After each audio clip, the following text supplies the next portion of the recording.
जब तक मुझे पता चला कि वो शादीशुदा है, तब तक मैं उससे इतनी मोहब्बत करने लगी थी कि उसे छोड़ जाना मेरे बस में बिल्कुल नहीं था।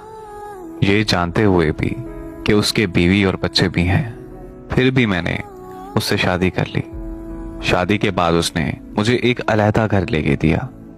शादी का मेरे घर वालों को तो पता ही था, लेकिन उसने अपनी फैमिली को नहीं बताया हुआ था कि उसने दूसरी शादी भी कर ली है। वो हफ्ते में 3 दिन मुझसे मिलने आता था और बाकी के 4 दिन अपनी पहली बीवी और बच्चों के साथ गुजारता था। लेकिन कुछ महीनों बाद उसने मेरी तरफ आना बहुत कम कर दिया। मुझे जो वक्त उससे चाहिए था वो मुझे नहीं मिल पा रहा था, जिसकी वजह से हम में काफी झगड़े चलने लगे। मैं उसके इंतजार में सारी रात रोती रहती थी, लेकिन उसे मेरा जर्रा बराबर भी एहसास नहीं होता था, बल्कि उसने मुझसे मिलना बिल्कुल बंद कर दिया, जिसकी वजह से मैं डिप्रेशन की मरीजा बन गई। तब मेरी जिंदगी में एक लड़का आया जो मेरा बहुत एहसास करने लगा। वो लड़का मुझे मोहब्बत और वक्त देने लगा। मैं डिप्रेशन से बाहर आने लगी और अपनी जिंदगी में काफी खुश रहने लगी थी। एक दिन उस लड़के ने कहा कि वो मुझसे मिलना चाहता है, तो मैंने उसे अपने घर बुला लिया और हम दोनों में वो सब हो गया जिस पे सिर्फ और सिर्फ मेरे शौहर का हक था। अभी वो लड़का मेरे घर ही था कि अचानक से मेरा शौहर आ गया।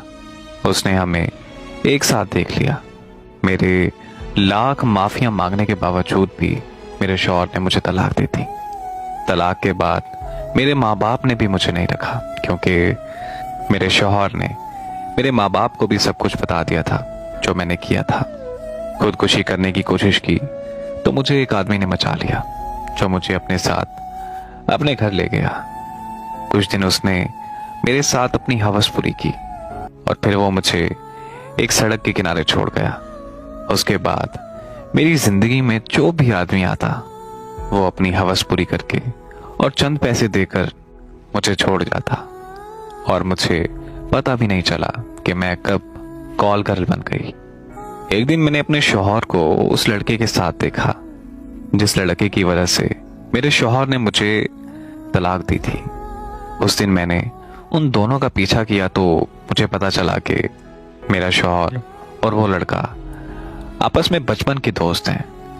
मुझे उस दिन हकीकत जानकर बहुत तकलीफ हुई कि कैसे साजिश करके मुझे तलाक दी गई। हाँ, मैं मानती हूँ मुझे उस लड़के की बातों में बिल्कुल नहीं आना चाहिए था, लेकिन तब मेरी हालत ऐसी थी कि मुझे तवज्जो और प्यार की जरूरत थी। अगर वो तवज्जो और प्यार मुझे मेरे शौहर से मिलता तो मैं कभी भी उसके जाल में ना फंसती। मुझे नहीं पता कि आज मेरी जिंदगी को तबाह करने वाली मैं खुद हूं या फिर मेरा शौहर, लेकिन मैं जिस दलदल में फंस चुकी हूं अब वहां से निकलना मेरा मुश्किल ही नहीं, नामुमकिन सी बात है, क्योंकि एक कॉल गर्ल को ये जमाना कभी अपने घर की इज्जत नहीं बनाता। इस कहानी से एक सबक सीखने को मिलता है कि जब आपका किसी मर्द के साथ निकाह हो चुका है तब आप उसकी अमानत हैं। चाहे वो आपको टाइम दे या ना दे, आप उसकी इज्जत हैं। ये सब कुछ आप पर डिपेंड है कि आप उसकी अमानत में खयानत करती हैं या फिर नहीं। एक औरत हमेशा 4 दीवारी में ही अच्छी लगती है और अपने शौहर के साथ खूबसूरत लगती है, चाहे उसका शौहर कितना ही जालिम क्यों ना हो। वो अपने शौहर की इज्जत होती है, उसका मान होती है।